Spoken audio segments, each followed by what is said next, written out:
Hey guys, just want to take a little bit of time today to talk about a knife that gets a lot of talk. You've seen a lot of reviews on it, but it's the Demco AD20.5.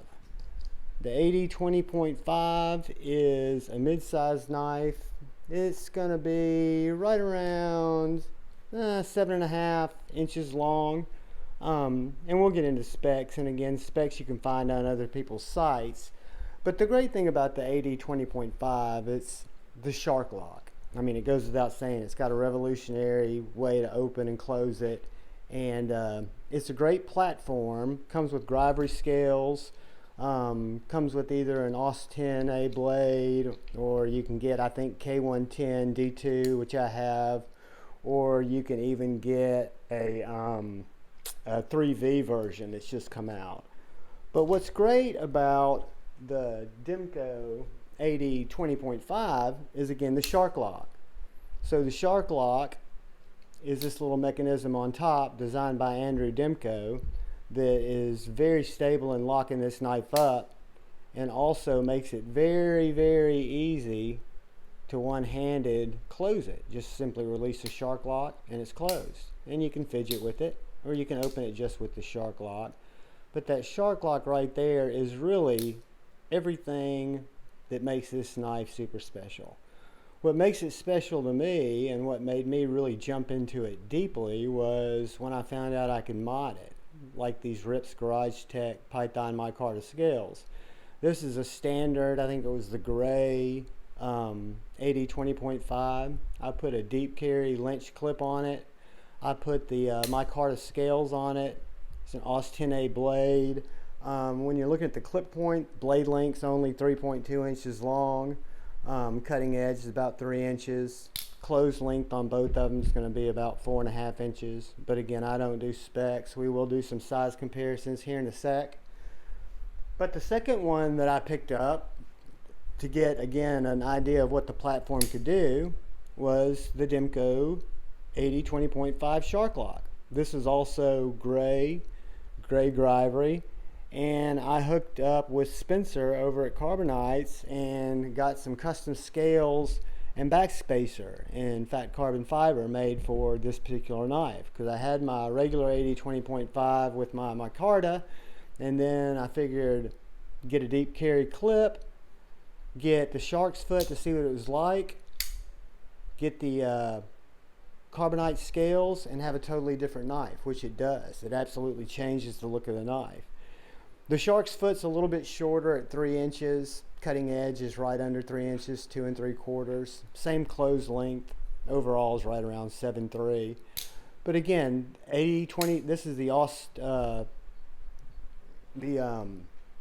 AUST 10A, and this is a knife I've heard a lot about heat treats. And while that's probably true, and I don't hard use my knives, I did sharpen this one. I beveled the edge back. Got it back down to about a 17.5, and it's held an edge great for what I use it for. So again, the AD20.5, both in the shark's foot, got it here in the AUST 10 clip point, and then finally, when Knife Center came out with the K110 or D2, I figured I needed to see what it would feel like in aluminum or titanium scales. So I had some aluminum original goat scales on that I've since gifted to a buddy, but went to Blade Show and saw these titanium scales that Original Goat had just come out with. Again, I love the scales. I'm not much into color and flashy colors, but this is just something that really struck my fancy. I like the scales. They're super thin. They make the knife feel just really substantial. I mean, you can feel this knife in micarta, you can feel it in fat carbon fiber, and you can feel it in titanium. And what you've got is you've got a platform that was designed fantastically. With the shark lock and the AD20.5 platform, you can really create as many knives as you want. You can go Gravity, and it's absolutely fine.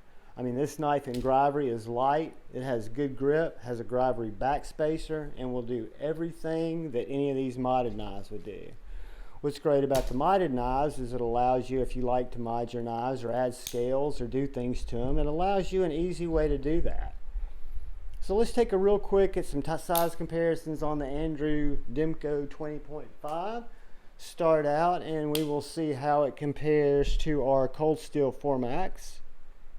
And as I thought, it's going to be smaller than the Formax. And then up against the Civivi Baby Banner, it's going to come in bigger than the Baby Banner. So again, kind of splits the difference between those two knives. But let's take a look at it against a couple of knives that we might have all been able to see and touch. And let's take a look at the Benchmade Bug Out.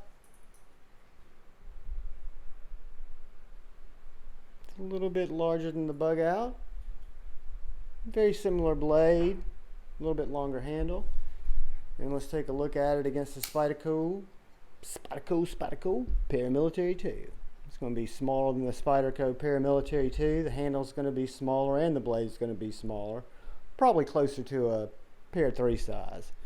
But anyway, it's a good medium-sized knife. It's a wonderful area of everyday carry. I can use it hard using it. I can carry it to the office. It just gets a lot of pocket time in its many configurations.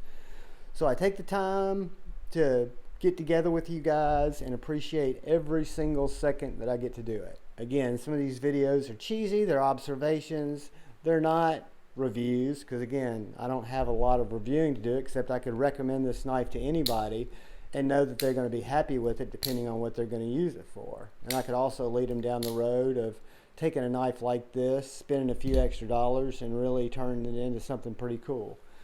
But anyways, as we part on this lovely Sunday afternoon, look out for the guy or gal on your left. Look out for the guy or gal on your right. And know that you guys are going to disagree, that we all have different ways of thinking about things, but know that we're all drawn together because we're human. We all love knives, and we should all love each other. So that's all I've got to share with you guys today.